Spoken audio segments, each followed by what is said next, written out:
আসসালামু আলাইকুম। আজ বৃহস্পতিবার ২১শে ভাদ্র, পহেলা রবিউল আউয়াল, ৫ই সেপ্টেম্বর। বাংলাদেশ বেতার রাজশাহী। স্থানীয় সংবাদ পড়ছি মাহমুদ শওকাত।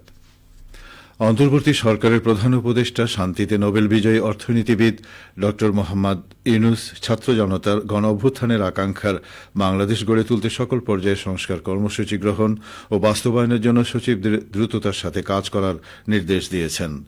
একই সাথে তিনি সংস্কার কর্মসূচি প্রণয়নে প্রয়োজন অনুযায়ী সংশ্লিষ্টদের সাথে আলোচনা ও মতামত গ্রহণের পরামর্শ দেন।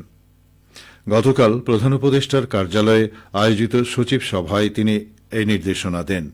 সভায় সব মন্ত্রণালয় ও বিভাগের সচিবগণ উপস্থিত ছিলেন।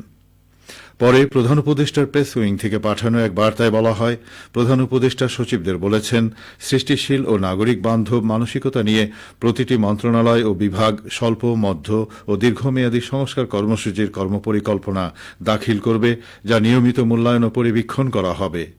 তিনি নতুন বাংলাদেশ গড়ার জন্য গদবাঁধা চিন্তাভাবনা থেকে বেরিয়ে এসে সৃজনশীল উপায়ে জনস্বার্থকে সর্বোচ্চ গুরুত্ব দিয়ে সরকারি কার্যক্রম পরিচালনার নির্দেশ দেন। ড মোহাম্মদ ইউনূস সচিবদের উদ্দেশ্যে বলেন, ছাত্র জনতার গণ অভ্যুত্থানে সৃষ্ট নতুন বাংলাদেশ নিয়ে বিশ্বব্যাপী যে আগ্রহ ও ইতিবাচক ধারণা তৈরি হয়েছে, দেশের স্বার্থে তা সর্বোত্তম উপায়ে কাজে লাগাতে হবে।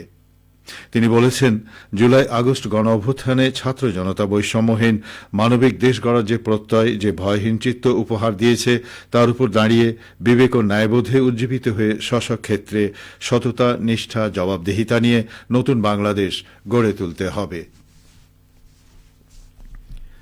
ছাত্র জনতার গণ অভ্যুত্থানে স্বৈরাচার সরকারের পতনের ১ মাস পূর্তি উপলক্ষে আজ দেশব্যাপী শহীদী মার্চ কর্মসূচি ঘোষণা করেছে বৈষম্য বিরোধী ছাত্র আন্দোলন।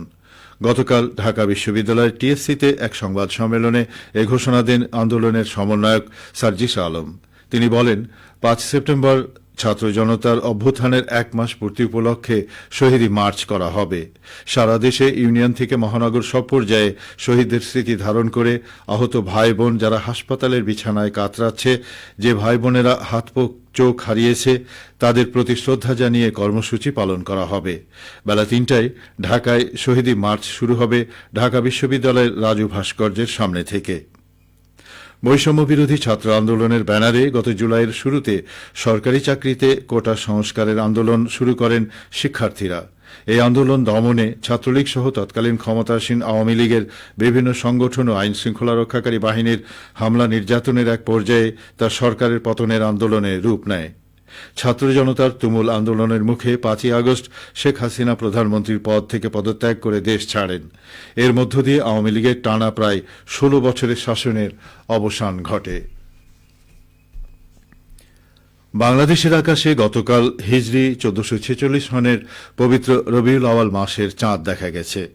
আজ থেকে পবিত্র রবিউল আউয়াল মাস গণনা করা হচ্ছে। এই পরিপ্রেক্ষিতে আগামী ১৬ সেপ্টেম্বর সোমবার পবিত্র ঈদে মিলাদুন্নবী সাল্লাল্লাহু আলাইহি ওয়াসাল্লাম পালিত হবে।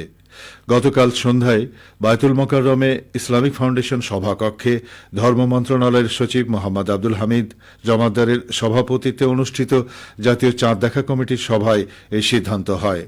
সভায় ইসলামিক ফাউন্ডেশনের মহাপরিচালক ড মোহাম্মদ বশিরুল আলম, সিনিয়র উপপ্রধান তথ্য কর্মকর্তা মুন্সি জালাল উদ্দিন, মন্ত্রিপরিষদ বিভাগের সিনিয়র সহকারী সচিব মোহাম্মদ মাহমুদুল্লাহ মারুফ, বাংলাদেশ মহাকাশ গবেষণা দূর অনুধাবন প্রতিষ্ঠানের প্রধান বৈজ্ঞানিক কর্মকর্তা ড মোহাম্মদ শহীদুল ইসলাম প্রমুখ উপস্থিত ছিলেন।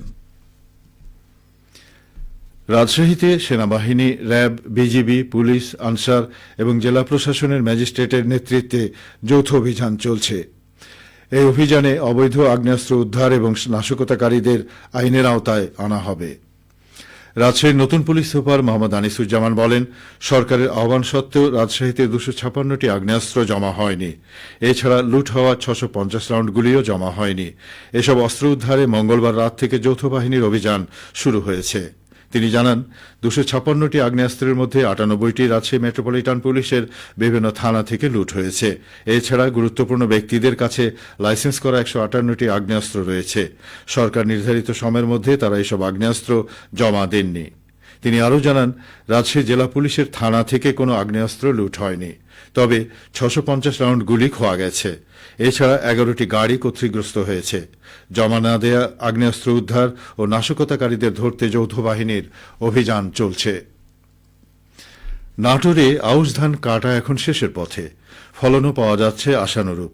এ পর্যন্ত 8,434 হেক্টর ধানের জমিতে মোট ফলন পাওয়া গেছে 29,724 টন। হেক্টর প্রতি ফলন পাওয়া গেছে 3.52 টন চাল। চলতি মৌসুমে জেলায় 9,685 হেক্টর জমিতে আউশ ধান আবাদ হয়েছে। এর মধ্যে উফসি জাতের 9,458 হেক্টর, হাইব্রিড জাতের 35 হেক্টর এবং স্থানীয় জাতের 192 হেক্টর। কৃষি সম্প্রসারণ অধিদপ্তর নাটোর জেলা কার্যালয়ের উপপরিচালক আব্দুল ওয়াদুদ বলেন, সুষম সারের ব্যবহার, যথাযথ পরিচর্যা, সকল উপকরণের সহজলভ্যতা ইত্যাদি কারণে ধানের আশানুরূপ ফলন পাওয়া যাচ্ছে। সবশেষে আবহাওয়া। আজ সকাল 6টায় রাজশাহীতে তাপমাত্রা ছিল 27.5 ডিগ্রি সেলসিয়াস। এ সময় বাতাসে আর্দ্রতার পরিমাণ ছিল 97%। রাজশাহী ও পার্শ্ববর্তী এলাকায় আজ সূর্যোদয় হয়েছে ভোর 5টা 48 এবং সূর্যাস্ত সন্ধে 6টা 19। সংবাদ শেষ হল। আমাদের পরবর্তী স্থানীয় সংবাদ দুপুর 12টা 10।